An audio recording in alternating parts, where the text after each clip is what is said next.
I think it goes without saying that it's obvious that having black friends don't make you black. Clearly. However, I do have black friends who are extremely intelligent and wonderful people and whom I love very much. And I'm not sure what trend you're talking about. Is being black trendy now? Is that what this is? Because it might be considered a little racist. Let us have something. Well, you've got affirmative action. You've got all black colleges, all black scholarships. You've got the BET channel. You've got the BET awards. And you've got an entire month dedicated to celebrating your history and culture. I'm not real sure what else it is that you're looking for, because that sounds to me like quite a few somethings. Okay, I was relaxing, but okay, sis. Tag me in. Let's do this. This is a sad case to me. So confident in her ignorance. Let's start with affirmative action. Clearly, this creator does not know the policy and how it's been used for the last I don't know how many decades. You see, white women are actually the biggest benefactors of affirmative action. When you're dealing with racist ideology, you don't realize that there's more to affirmative action than just race. Gender is also a part of affirmative action, which is how and why white women benefit the most from affirmative action.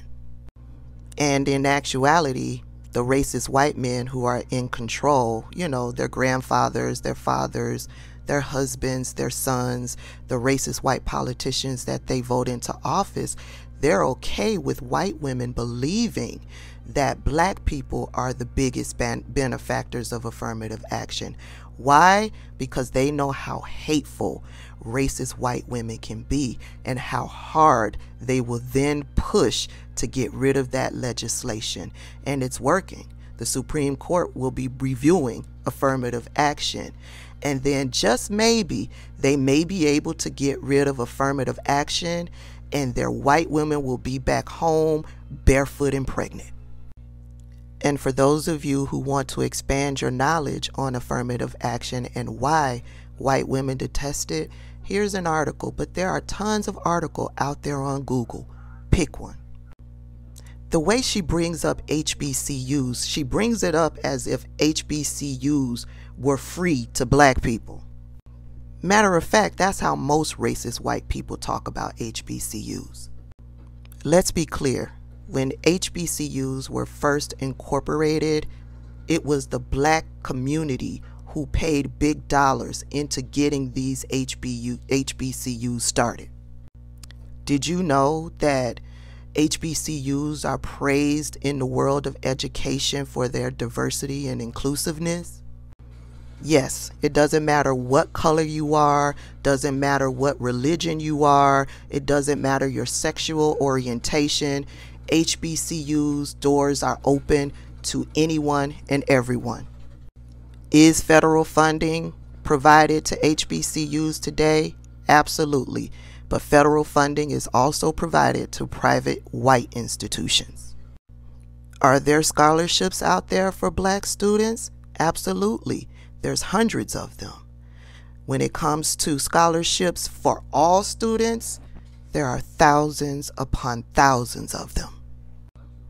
And with all of her fast talking and spewing off racist talking points, she really provides no context behind her talking points. Let's talk about why historically black colleges and universities came into existence. It's because private white institutions would not allow black students to attend their universities. So we had to build our own.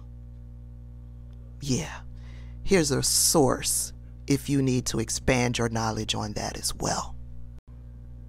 BET, a certain demographic of people doesn't know that BET is no longer black owned.